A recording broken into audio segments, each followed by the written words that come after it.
En el nombre de Jesús,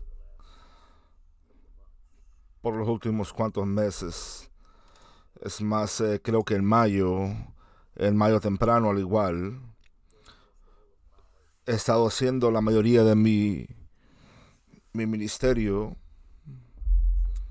excepto el ministerio que he hecho en servicios de iglesia, reuniones entre el cuerpo de Cristo.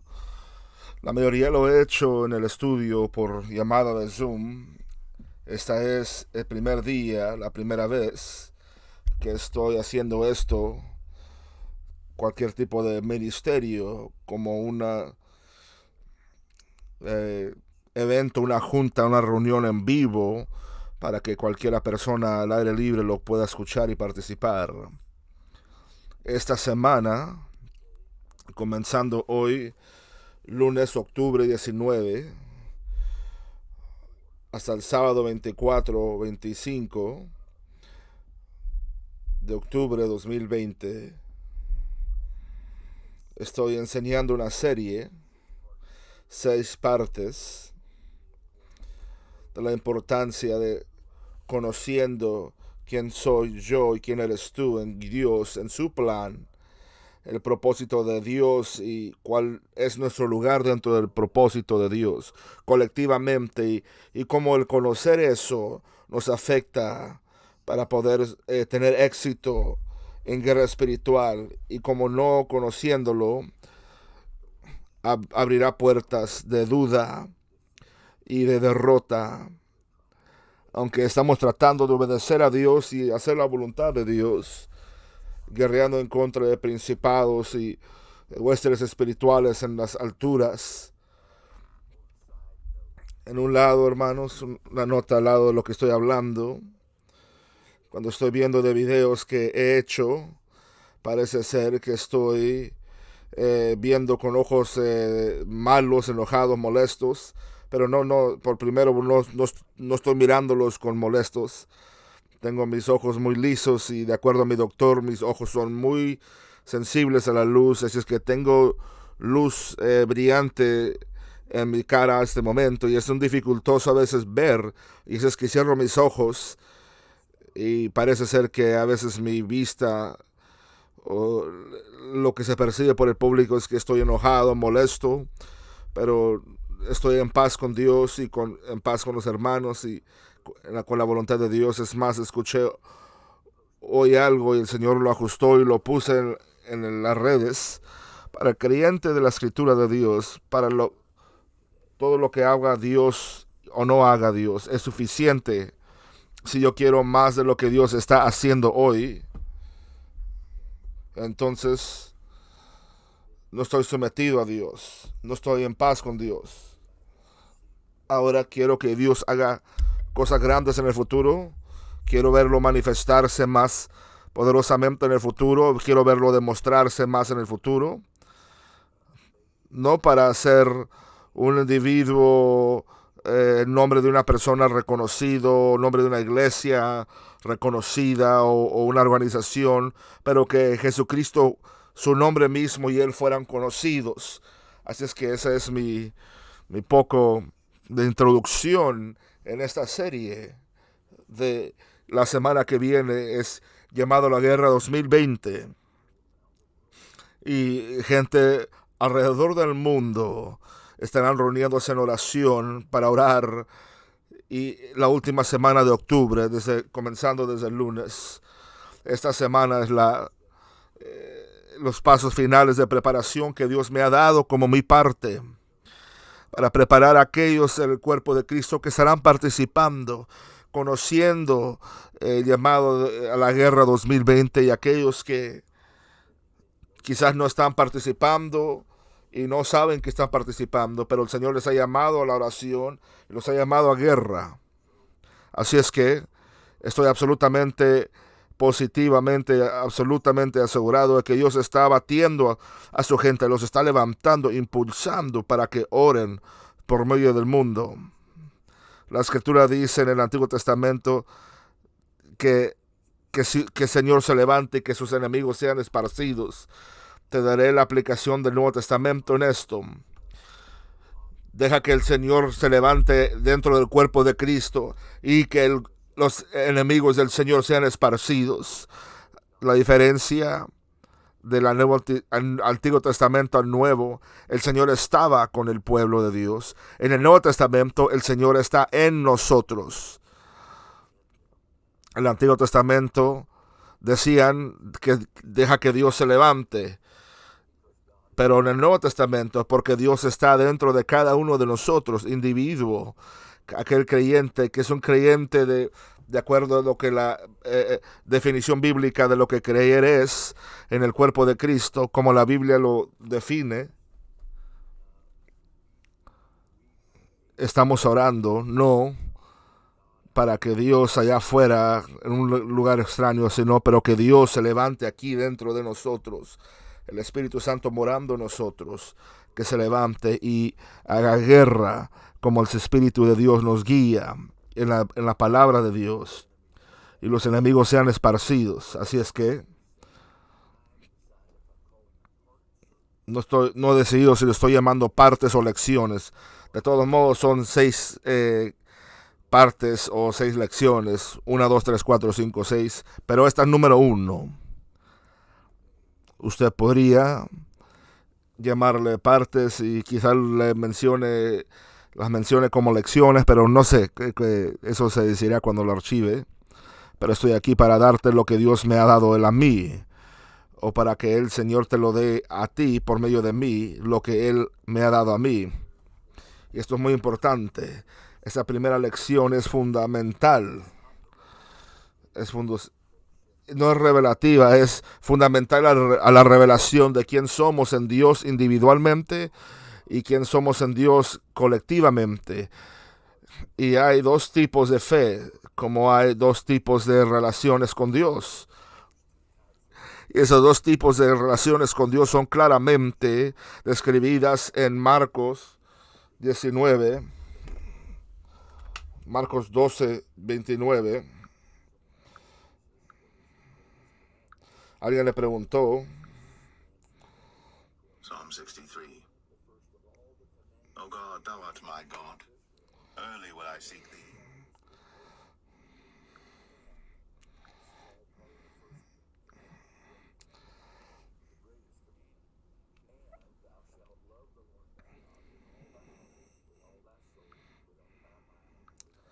Marcos 12, 29, dice la palabra de Dios.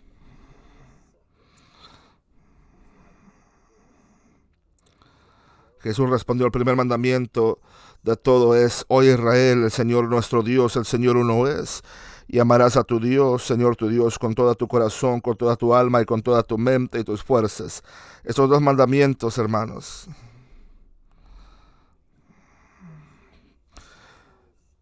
nos dan la fundación, hermanos, de los primeros principios fundamentales de lo que significa ser un hijo de Dios, de parte del cuerpo de Cristo.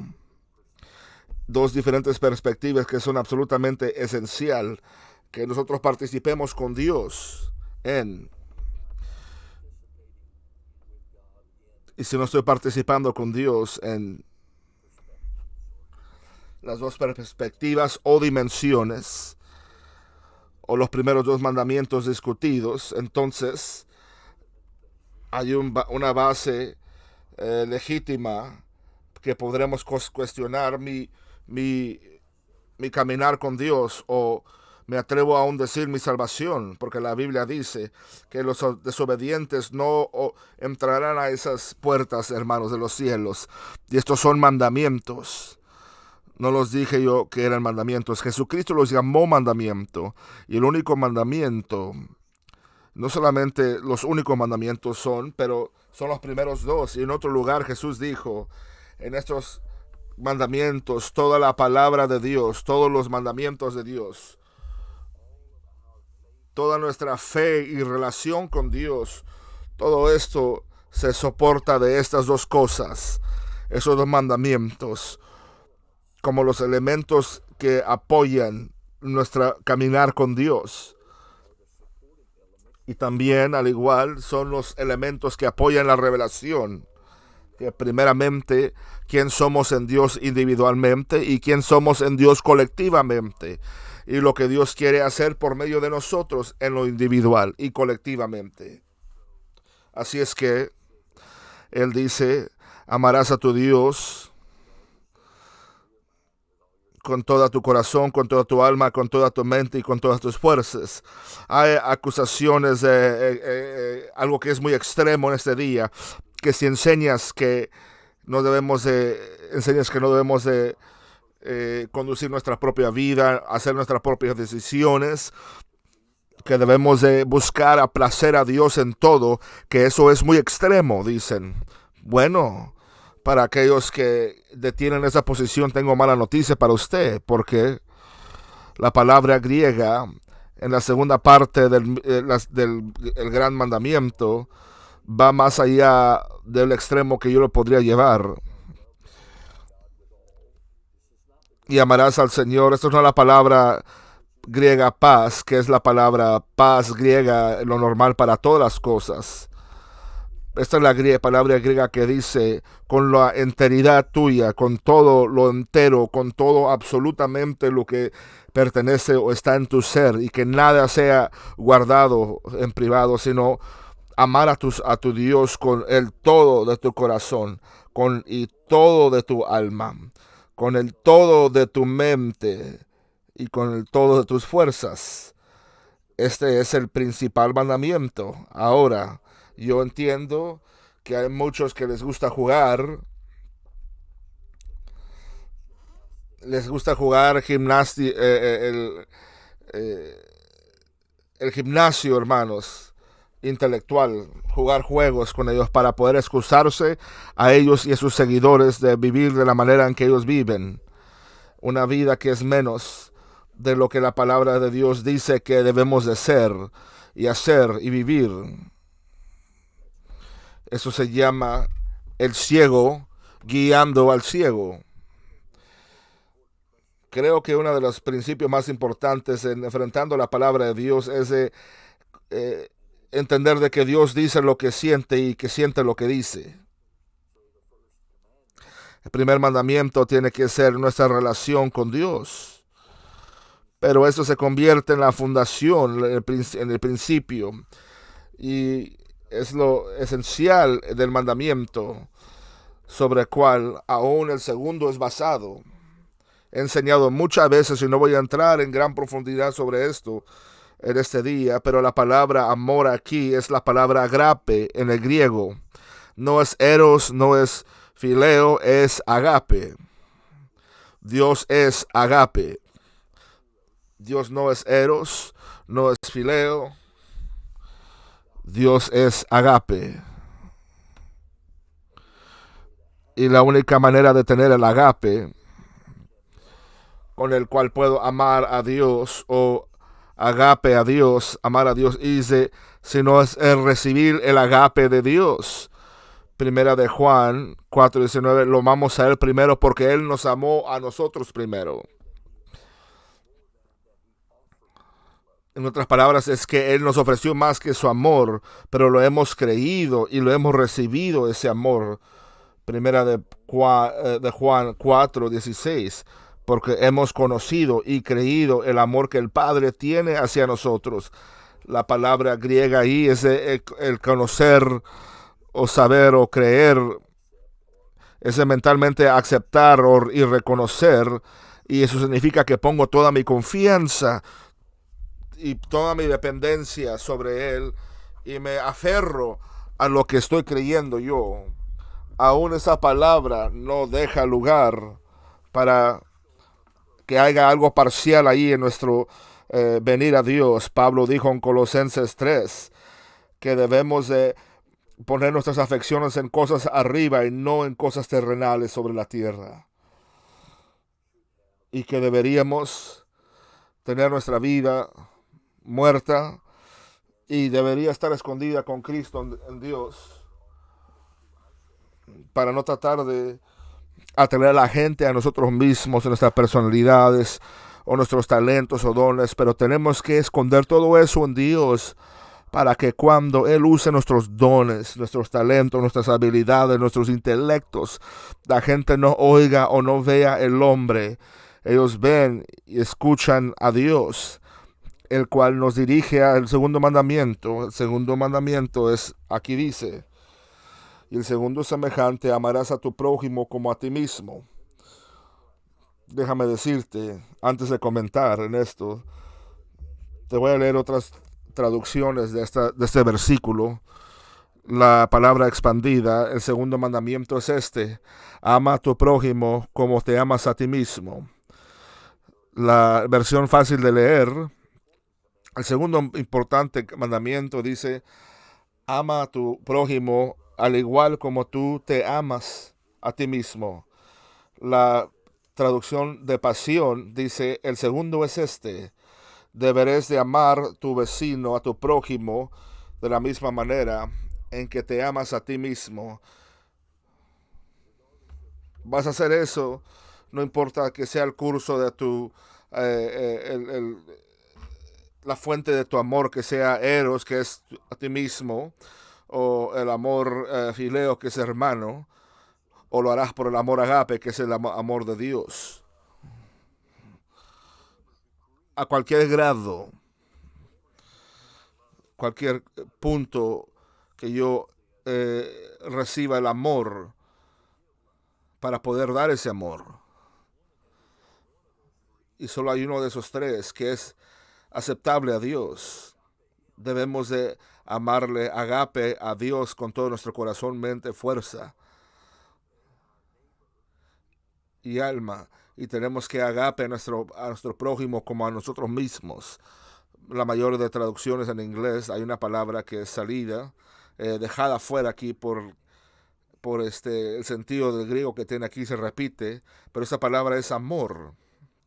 No decimos que ama a tu prójimo como tú te amas a ti mismo, porque está implicado que sabemos que automáticamente conocemos que el amor a tu prójimo es el mismo amor con el cual tú te amas. Pero otras traducciones que he leído yo ahí, no tuve el tiempo de leerlas en esta tarde, va tan lejos de hacer el punto para poder poner el punto aquí,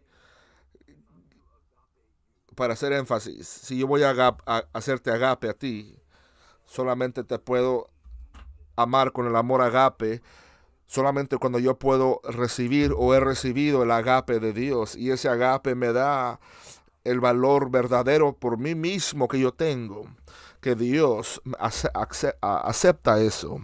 El mundo habla de autoestima y el amor propio y todo eso, pero yo estoy aquí para decirte algo. Cuando el único amor que yo tengo para mí mismo es mi amor para mí, o el amor que yo recibo de alguien más por eros, por el amor, los amo porque por lo que ellos van a hacer para mí. Así es que no los amo por ellos, los amo porque ellos me van a dar algo en regreso. Los amo con el entendimiento de que ellos me aman en regreso, y que he fallado en amarles con fileo si no me han dado el fileo. Pero el agape no es así. El agape lo doy aunque yo lo reciba o no, y es lo que Dios ha hecho con nosotros. El amor de Él nos ha amado. Él encomienda su amor a nosotros. La palabra lo dice, que Dios encomienda su amor hacia nosotros, porque aunque aún éramos pecadores, Cristo murió por nosotros. Y continúa hablando y diciendo que algunos murieran que raramente uno muriera por un hombre justo, otros morirían por un hombre bueno. Pero mientras que éramos enemigos de la cruz, Romanos 5, 6 al 10, mientras que éramos enemigos de la cruz, Él murió por nosotros y nos dio ese amor, o nos ofrece ese amor a nosotros, incondicional. Ahora, pero Él no se detiene ahí, claro. Nos ama incondicionalmente y solo podemos recibir su amor recibiéndolo sin ganárnoslo o mereciéndolo. Así es que su amor para mí me deja amarme a mí mismo por su amor, al punto de que yo lo deje salvarme. Dios me ama tanto que tendré que Él me deje amar a mí por un don. Y Él me ama tanto como para dejarme en la condición en la cual estoy. Pero Él me ama mucho para dejarme como estoy, en la condición quebrantada que me encuentro. Así es que si este es el amor que yo tengo para mí, que si me amo a mí mismo para poder ser salvo, y si me amo a mí mismo tanto que puedo ser salvo, el mandamiento es que yo tengo que amarte a lo mismo. Si yo me amo a mí mismo, yo no quiero ir al infierno, quiero ir al cielo. Si me amo a mí mismo, yo quiero conocer al Señor Jesucristo, yo quiero convivir con Él cada día. Yo quiero convivir con Él, yo quiero hablar con Él en oración, adoración, en alabanza. Quiero ser parte de Él, parte de la vida, parte de su plan, su propósito. Yo quiero ser un laborador, quiero ser un labrador con Él. Quiero ser parte de su reino. Quiero caminar con Él. Quiero hablar con Él. Quiero que Él camine conmigo. Quiero que Él hable conmigo. Si yo quiero todo eso para mí, a lo menos que yo lo esté haciendo por medio de egoísmo, todo eso, que es el amor eros de humano, o solamente para cumplir una responsabilidad contigo. Yo te amaré con emoción si tú me amas con emoción, pero Él me da este don que me ofreció antes de que yo lo conociera a Él, este don de su amor. Ese amor debe de cambiar la manera en que yo veo a mí mismo. Entramos ahora en el tema, la base del tema de lo que esta enseñanza será hoy, los próximos cuantos días. Si yo amo a Dios y recibo su amor y creo en su amor, y si recibo su amor, si dejo que Él me ame a mí, si no le doy el brazo duro así que se aleje de mí, su amor, el amor de Dios comenzará a cambiar la manera en que yo me veo a mí mismo. Y la base entera de todo el ministerio es no solamente que primordialmente yo vea a Dios y cómo es Él, oh Israel, nuestro Dios uno es, pero también veo de cómo Él es el Dios el Padre, el creador del mundo, del universo, que Él es digno de yo dar mi ser entero a Él. Pero si dejo que su amor haga eso en mí, no puedo pararme allí, no puedo detenerme ahí y obedecer el próximo mandamiento, el segundo mandamiento, porque ahora que he recibido el amor de Dios, ahora que yo he notado el amor que yo tengo, el valor que yo tengo ante Él, que aunque yo sería la única alma en este mundo que fuera salva y Él aún moriría por mí, y si tú fueras solamente la única alma en el mundo que estuviera perdida, no importa lo que has hecho que no deberías de haber hecho, o lo que deberías de haber hecho que no has hecho, aún Él murió por ti y murió por mí. Ese es el amor de Dios, porque Dios amó tanto al mundo, pero no amó el mundo como en masas. Él es Dios. Él puede hablar a cada uno de nosotros en el mismo momento individualmente. Y Él hizo eso. Él no salva a las masas de la humanidad. Él salva a la humanidad, una persona, un humano a la vez, porque es personal entre Él y yo. De eso se trata el amor de Dios. No hay nada más personal en este mundo, esta tierra, que el amor de Dios para mí y para ti. Y yo tengo que responder a ese amor personalmente. Pero de nuevo, no puedo responder a ese amor, recibir ese amor. Romanos 5:5 es el versículo que habla antes de lo que yo estaba leyendo o refiriendo. Romanos 5:6-10 dice: la esperanza no avergüenza, porque el amor de Dios fue dado a nuestros corazones por el Espíritu Santo que nos es dado a nosotros. Así es que cuando yo recibo su amor, cuando recibo su Espíritu, por el bautismo del Espíritu Santo. Y estoy literalmente recibiendo el amor de Dios a mi vida, porque Dios es amor. Y cuando he recibido el amor de Dios, soy bautizado en el Espíritu de Dios, soy bautizado con Dios. Si estoy bautizado con Dios, estoy bautizado en el Espíritu de Dios. Si estoy bautizado con el Espíritu de Dios, estoy bautizado con el amor de Dios. Y si me amo a mí mismo lo suficiente de que Él me ama, de que lo suficiente como Él me amó a mí mismo, que murió por mí. Y entonces yo voy a darme a Él con todo corazón. Y solamente aquellos que son cristianos, aquellos que van a la iglesia, quizás oran cada día, quizás leen escrituras cada día, pero el resto del día hacen sus propias decisiones. Ellos son como empleados de trabajo, parte de tiempo, que aman a Dios. Ellos no honran a Dios, pero el amor de Dios está constantemente obrando en mi vida, en tu vida, tratando de conducirnos y atraernos al lugar de salvación, de obediencia al más gran mandamiento. En otras palabras, yo entiendo que yo estaba perdido y no pude salvarme. Y por esa causa, Él se dio a sí mismo su vida para redimirme de la atadura del pecado, pero no para ser libre y conducir mi vida y hacer mis propias cosas a mi manera, pero me compró del pecado, me redimió para que yo fuera parte de Él con todo mi ser. Eso significa que no habrá parte de la palabra, no hay ninguna parte de la escritura de la Biblia que yo despido como no importante, que yo no busco en la escritura el empoderamiento del Espíritu Santo cada día. ¿Por qué? Porque Dios vino a nosotros como la palabra. En el principio era el verbo, y el verbo era con Dios, y el verbo era Dios. Y yo no puedo venir a Dios de ninguna otra manera más que por medio de la palabra, fe en la palabra de Dios, porque es la palabra que me dice. Yo no estuve ahí hace 2000 años cuando Él estuvo sobre la cruz en mi lugar. De la manera en como yo lo conocí al principio fue por oír la palabra predicada. Cuando la palabra fue predicada, el ciclo de crucificación, el entierro, el sepulcro y la resurrección de Jesucristo, yo no entendía eso que yo estaba leyendo y yo escuchaba, yo no sabía lo que sentía en ese momento, pero estaba entendiendo poco a poco que esa cosa que yo estoy escuchando, este evangelio, era verdad y me atrajo.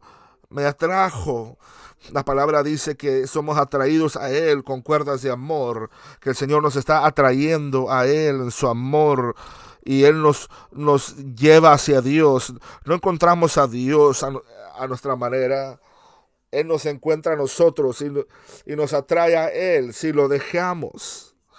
Ahora, Él no va a violar tu voluntad y mi voluntad. Si Él me está atrayendo, yo le digo que no, Él va a honrar eso. Pero la única cosa que tú y yo no queremos hacer es de hacer un hábito de decirle no al Señor, poniéndonos en el lugar donde lo convencemos a Dios de que no hay ya punto. Él dice que el Espíritu de Dios no siempre estará persiguiendo al hombre. Así es que el amor de Dios nos da reverencia a Dios.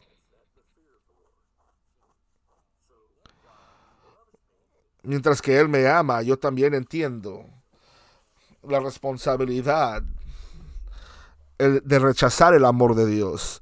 ¿Cómo puedo rechazar el amor de Dios sin rechazar a Dios? ¿Cómo puedo rechazar a Dios sin haber una consecuencia en ello? Y en su amor, Él claramente nos dice lo que la consecuencia es. Si lo dejo que Él me ame, ese amor me causará que yo le regrese ese amor a Él. Y no serán emociones con las cuales amo, sino será que el amor que Él me dio me empoderará a darle el amor de regreso a Él. Pero nunca debe de detenerse allí. Él no me amó porque soy digno.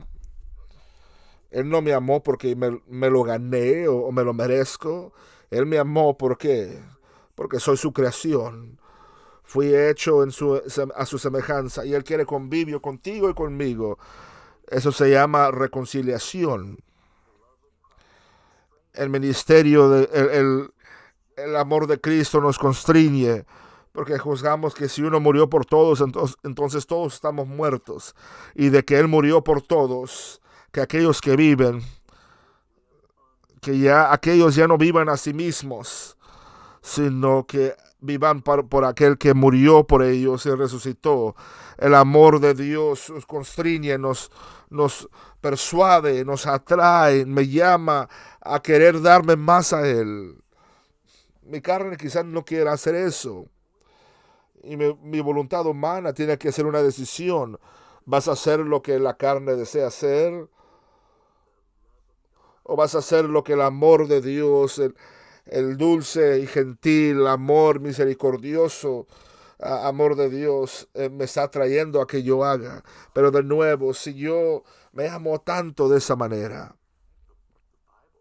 la Biblia dice de que Dios espera que yo me dé hacia Él, me entregue a Él para que Él ahora pueda usarme para ser un conducto del amor que yo he recibido. Y es el único poder que yo tengo de mantener su mandamiento como de la manera en que le place a Él. Y ese mismo amor me va a conducir a que yo me convierta en un conducto para que Él ame a otros por medio de mí. Y ese amor me va a llamar a mí y a ti de ser conductos de oración, de orar por el perdido, para que sea librado del poder del reino de las tinieblas, de la ceguez que está en sus mentes, corazones, y de los espíritus de ceguez que están sobre sus ojos.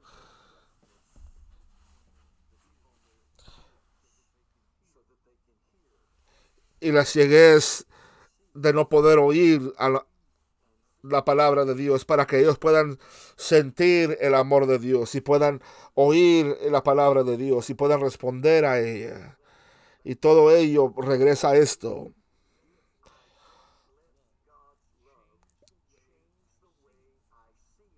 Si no dejo que el amor de Dios cambie la manera en que yo me veo, no como este error del pasado, no es como esta persona del pasado, no como esta persona que ha hecho esas cosas terribles del pasado, no como aquella persona que ha negado a hacer todo lo que yo debería de haber hecho en el pasado, pero esta persona nueva, por su sangre, por su nombre, por el nombre de su espíritu, el poder de resurrección de su espíritu, eso debe cambiar la manera en que me veo a mí mismo. Ahora yo sé y reconozco que soy digno para ser usado por Él, para comunicar su amor al mundo, primeramente en oración y después por el ministerio de la palabra. ¿Por qué? Porque Él me hace digno, su amor me hace digno lo suficiente para yo poder ser usado. Si tenemos una definición o una imagen de nosotros mismos afuera de la revelación de Dios a nosotros, de su amor y quién somos en Él, individualmente y colectivamente, y entonces nunca seremos o nunca nos convertiremos en lo que Él nos propuso hacer en Él. Y nunca lo veremos ver a Él todo lo que ha propuesto en nosotros como parte de su plan y su reino sobre la tierra en nuestros últimos días. Cada imagen o foto de nosotros mismos, de nuestro pasado, cualquier cosa de la manera en que nosotros nos vemos, que Dios no dio a luz esa imagen, que Dios no formó en nosotros, debe morir.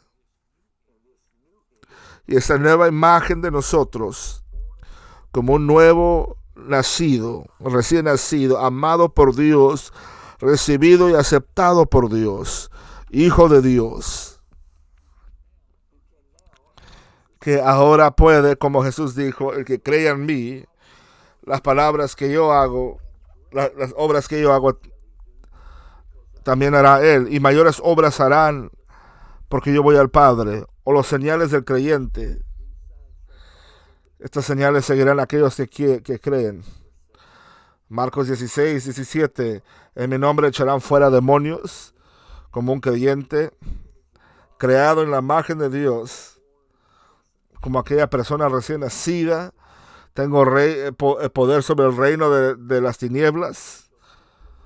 Hablarán con nuevas lenguas. Santiago habla de eso, que si nuestra lengua está conducida por el Espíritu, ahora tenemos el poder por el Espíritu Santo para poder controlar nuestro cuerpo entero. Levantarán serpientes, eso no significa a propósito, pero el Señor nos dará poder sobre el reino natural de este mundo para poder ser protegidos en él. Si toman alguna cosa mortífera no les dañará. Es asumido en este contexto que alguien está tratando de envenenarte. Como Pablo dijo en Hebreos 13, el Señor le dijo que nunca nos dejará, nunca nos desamparará. Y por esa razón, con valentía decimos, no importa, no temeré lo que el hombre me podrá hacer. Y el quinto, que los creyentes, no aquella persona popular que tiene dones y en su nombre en letrero grande y luces, pero no, hermanos, cada creyente pondrá manos sobre el enfermo y el enfermo sanará, se recuperará. Porque esa quinta cosa es en la nueva persona en Cristo. Dios nos da poder para la enfermedad, hermanos. Sobre la enfermedad.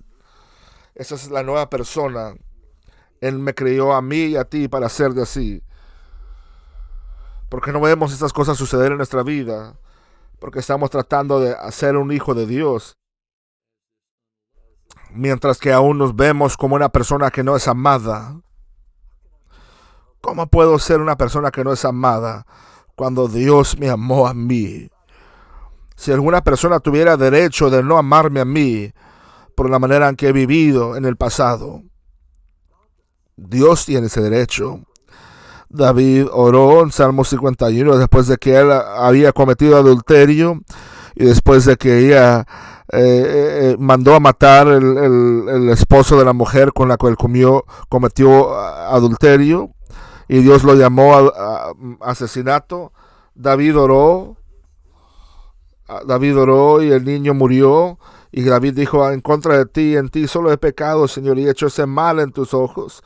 Si alguien tiene el derecho de rechazarnos por nuestro pasado, es Dios. Pero mientras que aún éramos pecadores, Cristo murió por nosotros.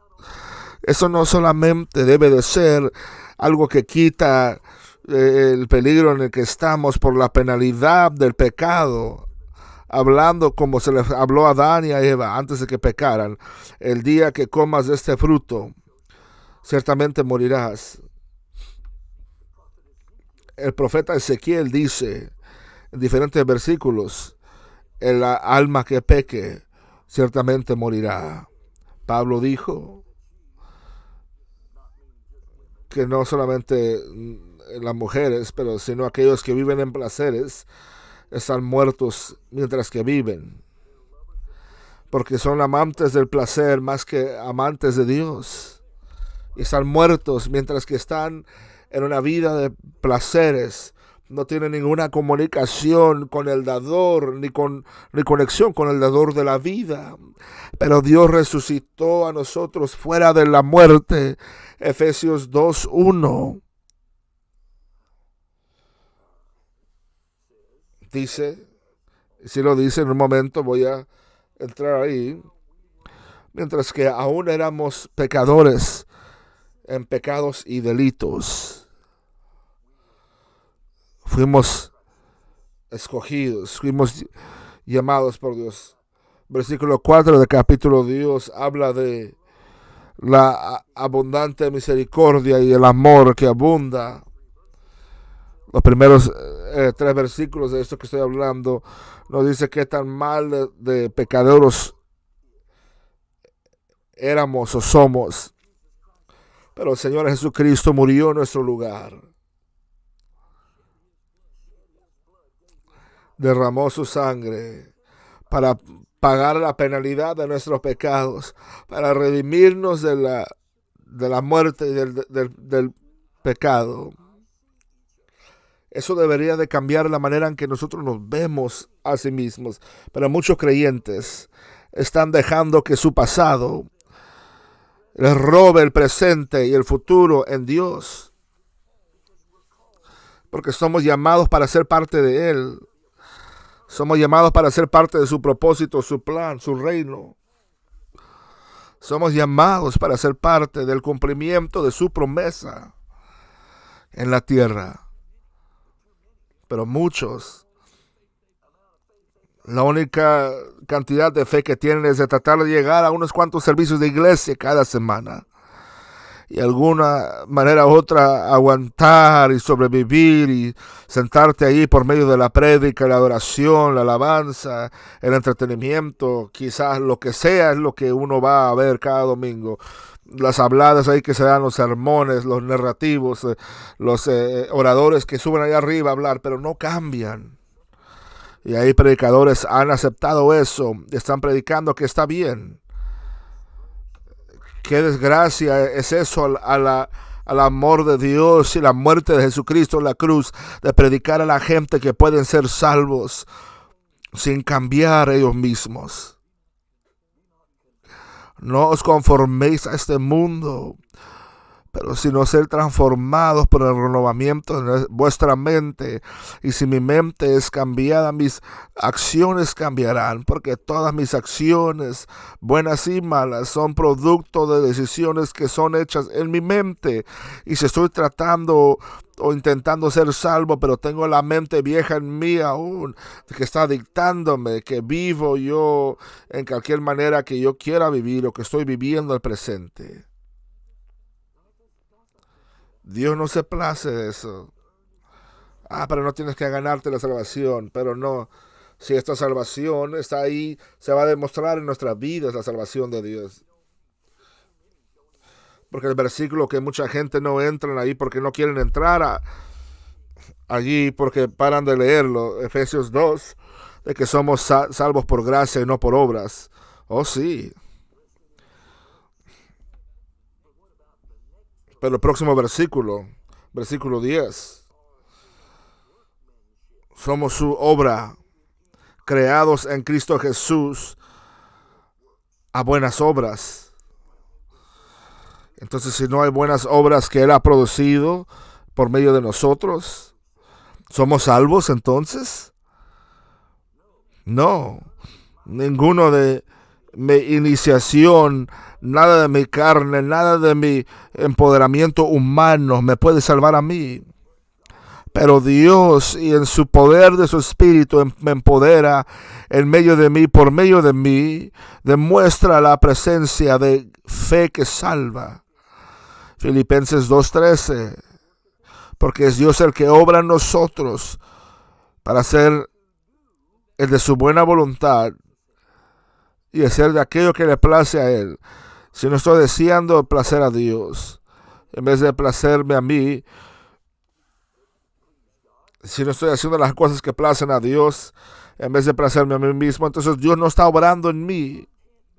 Y Dios no puede estar en mí sin estar obrando en mí. No puede. Que es una de las cosas principales que Dios quiere hacer, quiere cambiar la manera en que tú te ves. Una de las situaciones más conocidas aquí es Mateo 16:13.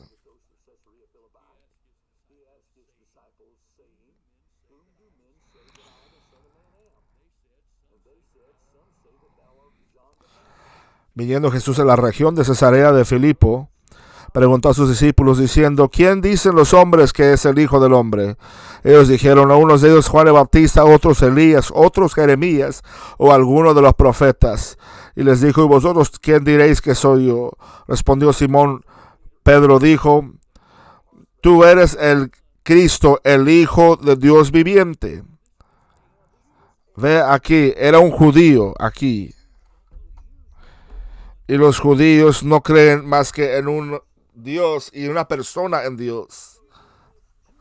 Cuando este judío, que aún es judío, no se convirtió en un cristiano hasta el día de Pentecostés en el primer día del Nuevo Testamento, porque de acuerdo a Hebreos 9, un testamento no está en efecto o enforzado hasta después de la muerte del testador. Y Jesucristo no murió hasta el final de Mateo, Marcos, Lucas y Juan. Y la ley y los profetas aún estaban en efecto. Por eso Jesucristo solamente dijo que le estaba ministrando a la gente, a las ovejas perdidas de la casa de Israel, porque aún era a punto o tocante tocando el punto de la ley. Pero él dijo, yo no vine a violar la ley, vine a cumplir la ley, porque sin él cumplir la ley, él no estaba calificado para ser inocente como un sacrificio en la cruz para nosotros. Así es que Pedro, un judío, aún viviendo por medio de la ley, dijo, tú eres el Cristo, el Hijo del Dios viviente. La palabra Cristo aquí en el inglés es la palabra que se traslada a Cristos, que se traslada a Mesías, hebreo. ¿Y quién creían que los judíos eran que Mesías era? Ellos creían que Mesías iba a ser el Dios viviente, hecho carne para salvar a la humanidad. Ellos no creían que era otra persona, no creían que era un segundo Dios o tercer Dios. Ellos creían que Él era el mismo Dios verdadero, viviente, manifestado para salvar a la humanidad. Esa promesa fue hecha al jardín de Edén. Cuando la guerra fue declarada en el jardín, cuando Dios le dijo a Satanás que tu semilla le herirá al calcañal, pero la semilla de la mujer, hablando a Jesucristo, le iba a herir la cabeza de la serpiente. La guerra fue declarada, pero el Mesías fue profetizado como una parte de toda esa guerra y últimamente ganando la guerra en ese concepto. Y muchos cristianos quieren obedecer nada más que el primer mandamiento. No quieren ser partes del segundo mandamiento, porque ese es el mandamiento de guerra. Es amando al perdido como yo fui amado a mí mismo, y orando y ministrando la palabra a cualquier grado que dé la gente de este mundo una oportunidad para ser salvos. Pero de nuevo, si me veo de nuevo como un pecador, en vez de un hijo de Dios recién nacido, entonces no lo dejaré que el Señor me use. En otras palabras, Pedro Simón le respondió en versículo 16, respondió Simón, Pedro dijo, tú eres el Cristo, el Hijo de Dios viviente. Entonces le respondió Jesús, bienaventurado eres, Simón, hijo de Jonás, porque no te lo ha revelado carne ni sangre, sino mi Padre que está en los cielos. Y yo también te digo que tú eres Pedro. El Señor cambió su nombre. Él no le cambió quién Pedro iba a ser. Él lo comprobó cambiándole el nombre. Él ya no es un pescador en la mente de Dios. Él es un apóstol. Eran llamados apóstoles ellos antes del día de Pentecostés también. Fueron llamados discípulos antes del día de Pentecostés. Y todo lo que siguió allí fue basado en la revelación de Pedro. Y nosotros específicamente, en principio, conociendo quién somos en Dios. Por eso Saulo, que fue enfrentado por Jesús en el camino a Damasco, se convirtió en Pablo, en la demostración de cuánto su vida había cambiado en Dios. Pues yo no soy Pedro, yo no soy Pablo, pero Dios te ama lo suficiente como me ama a mí, y no tiene que cambiar mi nombre natural para que la gente pueda ver cuánto Dios nos ha cambiado a nosotros. Y Él no puede usarte a ti ni a mí, hacer todo lo que Él quiera hacer, y para orar con la autoridad y el poder que Él quiere usarnos para orar, y de hablar la palabra con la autoridad y el poder que Él quiere que lo hablemos, con que nos veamos como la persona formada, como aquel hombre. Aquel hombre está muerto. Aquel hombre fue enterrado. Él murió en arrepentimiento.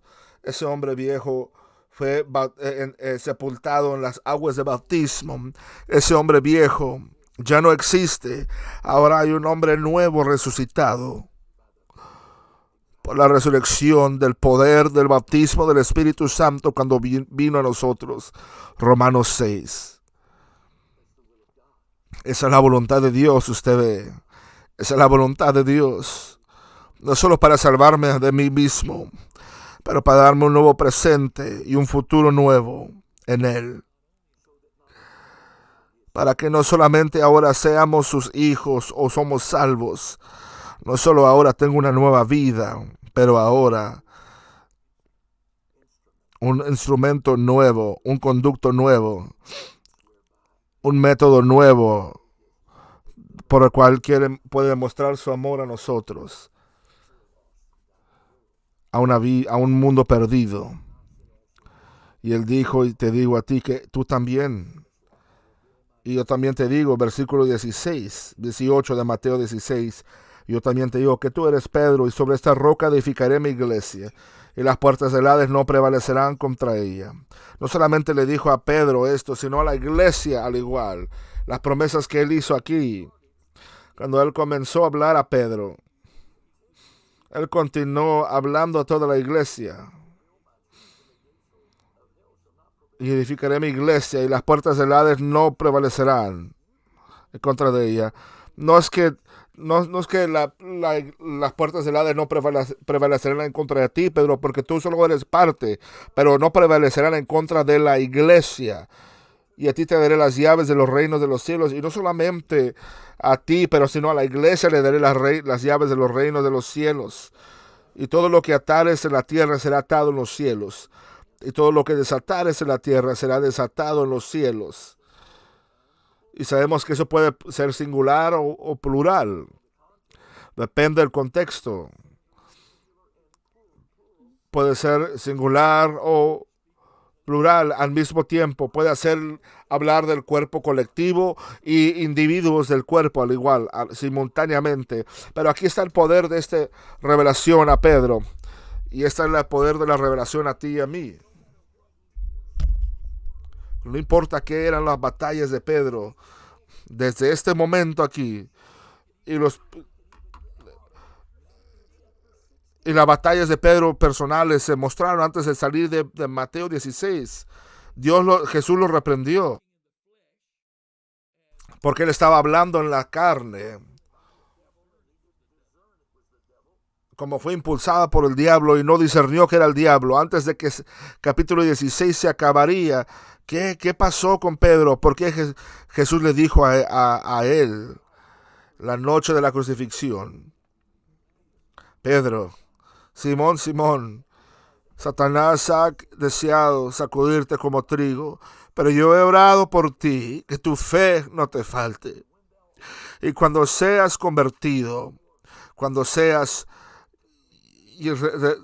regresado al lugar donde yo te he puesto en este momento, ayuda, fortalece a tus hermanos, que fue aquello que lo trajo de regreso. Él tuvo una palabra, Dios le reveló a él quién era en Dios. Esa revelación que te mantendrá a ti y a mí, no solamente para que seamos salvos, pero esa revelación que nos llamará a buscar a Dios y darnos más y más a Dios para poder ser sus conductos a cada uno de nosotros.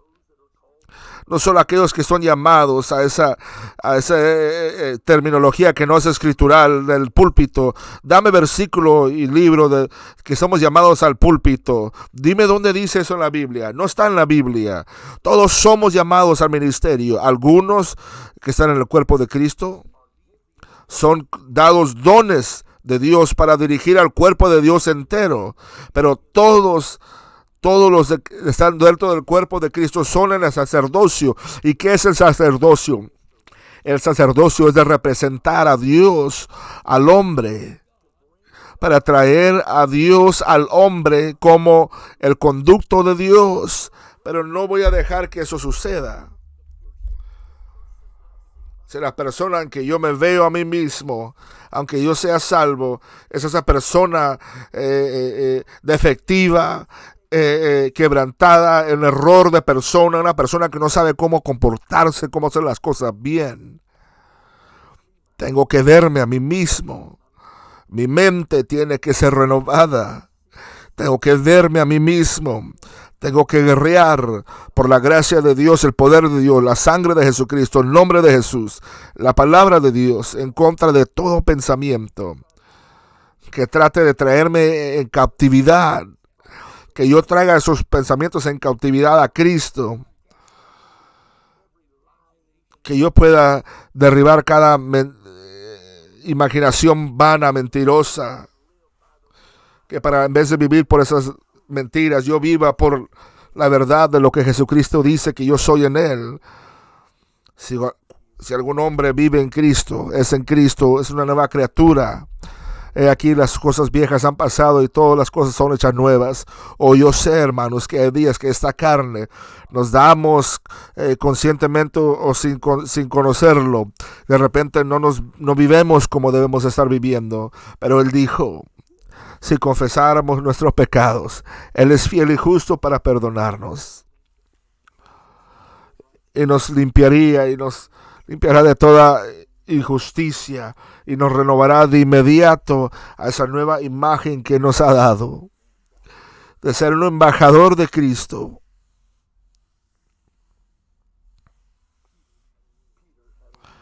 Pedro tuvo una palabra y él derrotó a sí mismo.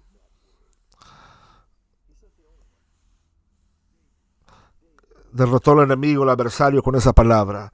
David, el hijo de Jesse, el más joven de los hijos de su papá, él no estuvo en la batalla donde estaba Sansón, pero su papá lo llevó allá a la línea de frente de batalla con unas provisiones para sus hermanos. Escucha a Goliat ahí amenazando.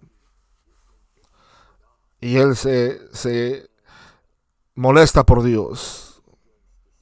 Y él comienza a decir, ¿quién es ese filistino incircunciso que está retando los ejércitos de Dios?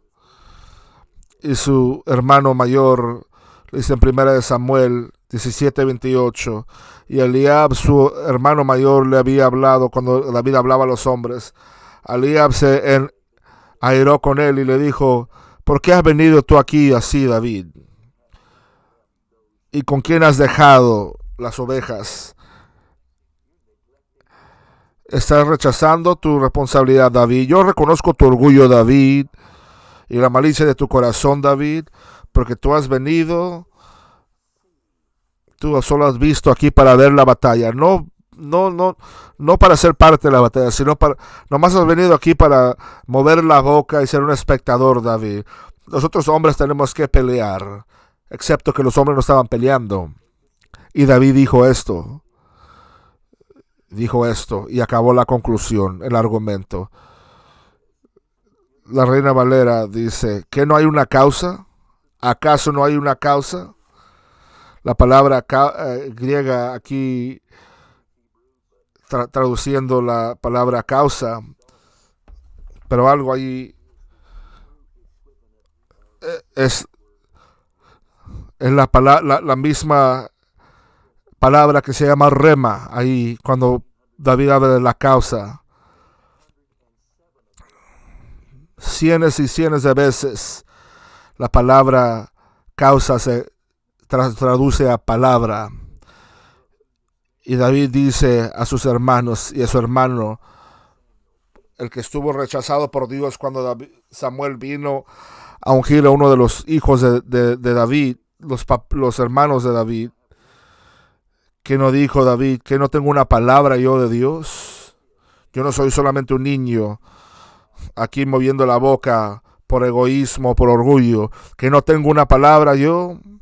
¿Y qué le dijo esa palabra? Que fue escogido para ser el próximo rey de Israel. Y esa palabra ya estaba obrando. Y en un momento, si continuamos a leer aquí 1 Samuel 17, 30 hacia adelante, te darás cuenta que esa palabra obrando. ¿Cómo pudo David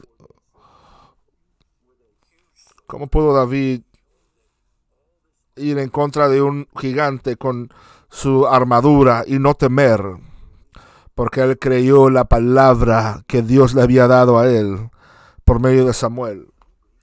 Y él creyó que no iba a morir, porque no era rey aún. Y Dios no podía mentir.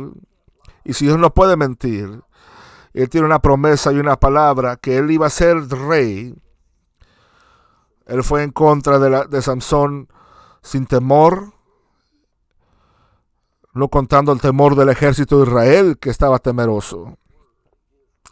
Dios quiere dar su palabra, su revelación, que tú eres su hijo, que tú eres su hijo, eres su hija, que eres miembro del cuerpo de Cristo, y que por causa de estas cosas tú puedes ser y serás usado por Él. Si permites que Él te use, tenemos que dejar que Dios nos use. Él no violó nuestro libre albedrío para salvarnos, no violará nuestro libre albedrío para usarnos. Tenemos que darle nuestra voluntad para ser salvos y tenemos que rendir nuestra voluntad a Él para ser usados como un conducto en oración y en la palabra de Dios. Y eso incluye viniendo en contra del adversario. Él mandó a los 70 afuera como Él mandó a los 12 discípulos.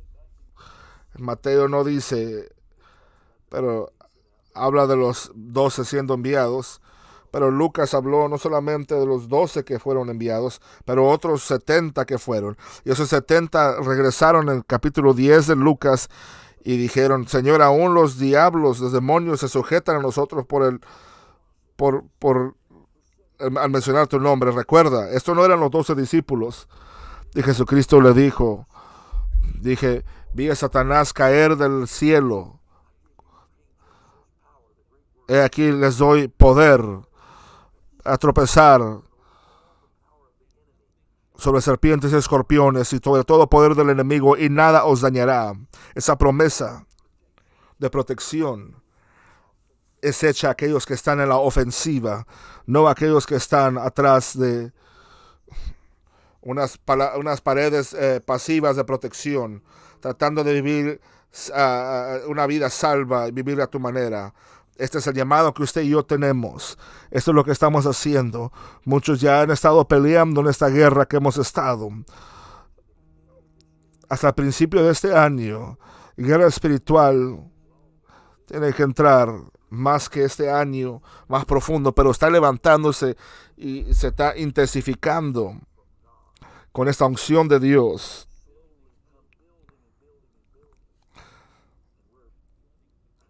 Está levantándose la batalla más y más y más. Pero tenemos una promesa que Dios... Hay muchos lugares que están guerreando aún. Y algunos van a estar participando conmigo lunes a viernes en las noches de las 4 p.m. hasta las 10. Quizás no orarán todo ese tiempo, pero vamos a orar juntos.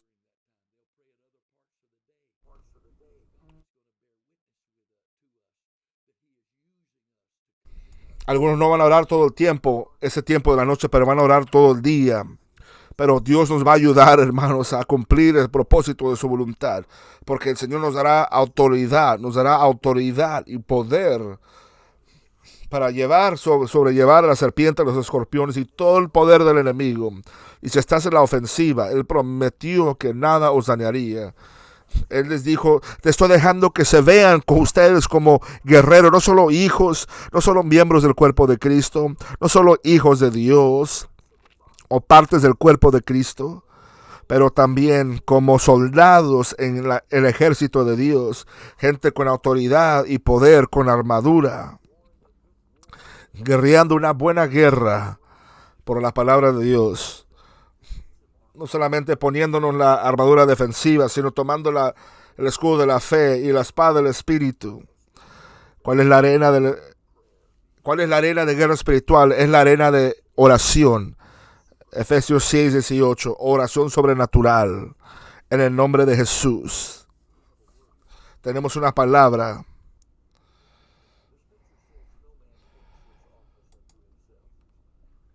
La palabra dice Hebreos 5.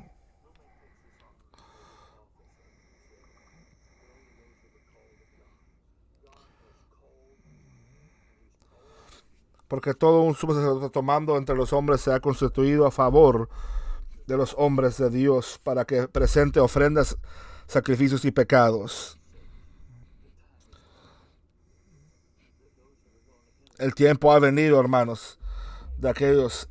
Todos hemos nacido de nuevo al reino de Dios, pero aquellos que ahora van a participar en el reino de Dios no solamente van a ser una parte pasible del reino de Dios, pero vamos a buscar primero el reino de Dios, la demostración del reino de Dios sobre la tierra, confirmando la palabra de Dios. Vamos a hacerlo y vamos a hacer eso por medio de su poder. Vamos a hacer las llaves del reino y atar y desatar. Vamos a atar al hombre fuerte para poder repartir el botín. Vamos a venir en contra de las puertas del infierno, del Hades, hermanos, para que el perdido pueda ser librado y considere ser salvo. Es lo que Dios nos está llamando a hacer. Hay tanta escritura en esto. Hay tanta escritura en esto. Pablo dijo, sígueme a mí como yo sigo a Cristo. Él lo hizo claro que su vida era una de guerra. He peleado la buena batalla. He guardado la fe en el nombre de Jesús. En el nombre de Jesús. Cuando hablemos la palabra de fe, estamos hablando la palabra de autoridad. Que está usando la espada del Espíritu, derrotando al enemigo para que el perdido sea salvo. Por eso Jesús les dijo, no solo regocijaos que tienen poder sobre el diablo, sino que su libro está escrito en el libro de la vida, porque si mi nombre está allí, yo estoy obedeciendo el primer mandamiento. Pero si está allí, tengo que amar a otros como a mí mismo y dejarlo que Él me ame a mí. Una alegoria es un soldado en la batalla y otra alegoria es como un laborador en el campo de cosecha. Todo la misma cosa, solamente nos da diferentes perspectivas de la misma cosa. La misma cosa. ¿Qué es el propósito de Dios en todo lo que Él está haciendo? En nosotros, a nosotros, con nosotros, por medio de nosotros y por nosotros. Romanos 8:28.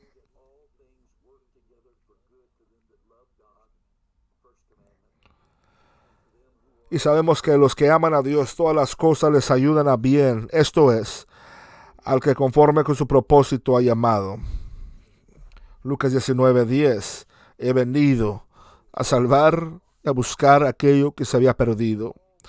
Todas las cosas obran para el bien de aquellos que están obedeciendo el primero y el segundo mandamiento. Y sabemos que todas las cosas obran para el bien de aquellos que aman a Dios y aquellos que son llamados para su propósito. Le amamos a Él porque Él primero nos amó a nosotros. Amamos a otros porque Él nos amó a nosotros. Y sabemos, Romanos 8:28, que todas las cosas obran para el bien para aquellos que aman a Dios, aquellos que son llamados de acuerdo a su propósito. ¿Para qué? Versículo 29. Por este propósito, porque a los que antes conoció, también los predestinó no controló, sino predestinó y proveyó un lugar para nosotros, usted y yo, en su plan y propósito. También los predestinó para que fuesen hechos conformados, entrados dentro de la imagen, llevados a la imagen de su Hijo, para que veamos uno al otro y a sí mismos en el amor de Dios como hijos de Dios, para poder ser llamados hijos de Dios. Porque a los que antes conoció también los predestinó, nos escogió en él antes de la fundación del mundo. Usted encontrará eso en los primeros versículos de Efesios 1. Porque a los que antes conoció también los predestinó, los ordenó para que fuesen hechos conformes a la imagen de su Hijo, para el que sea el primogénito entre muchos, para que sea el primogénito entre muchos hermanos. El hombre de Cristo Jesús era el primogénito para que nosotros pudiéramos ser llamados su hermano. Nos convertimos en su hermano porque nos convertimos en hijos de Dios. Y como hijos de Dios y creyendo en Él, que las obras que Él hizo, mayores obras haremos nosotros, porque Él fue al Padre. Y a los que predestinó, a esos también llamó. Y a los que llamó, a esos también justificó. Y a los que justificó, a esos también glorificó. Quitando todo el pasado. Y a los que justificó, los justificó en su voluntad y que Él los glorificaría a ellos. ¿Y cómo podemos ser glorificados nosotros? Simplemente siendo conductos de su nombre, su reino, su voluntad, su palabra, su espíritu, su poder, su autoridad, su sangre, para que el perdido pueda ser salvo. Juan 15:8. He aquí en mi Padre glorificado, que traigas o que des mucho fruto, y así también seréis mis discípulos. Cuando yo entro a la imagen del Hijo de Dios, mientras que Él remueve la manera en que yo me veo de mi pasado, y me ve esta imagen nueva de mí, que las cosas viejas han sido pasadas, y que comencemos a vivir de esta nueva imagen, mientras que Él me empodera como su obra, como su conducto, creando en mí buenas obras, las buenas de ver los perdidos salvos, hermanos, amarlos a ellos para que ellos sean salvos a mí mismo, para yo dejarlos que me amen a mí mismo, al igual. En la misma manera en que yo lo amo a Él, ahora debo dejar que Él me ame por medio de mí a otros para que sean salvos y ellos se aprendan a amar a sí mismos como Dios los amó a ellos. Los desobedientes no entrarán, recuerden, a las puertas de los cielos. Pero Él sabe que si Él me deja allí como una imagen de mi pasado, es todo lo que veo, el pasado. Me salvó del pasado, me salvó de la penalidad del pasado y me deja con la imagen del pasado. Él sabrá, Él conoce, Él lo sabe muy bien, que nunca dejaré que Él me use a hacer las cosas que Él quiere hacer. Yo necesito y tú necesitas una revelación de la nueva persona que soy y que tú eres en Cristo, individual y en Cristo y en el cuerpo de Cristo colectivamente, que podremos ser usados por Dios. Hay mucho aquí y lo enseñaré lo demás, lección 2, parte 2, mañana a las 4 p.m.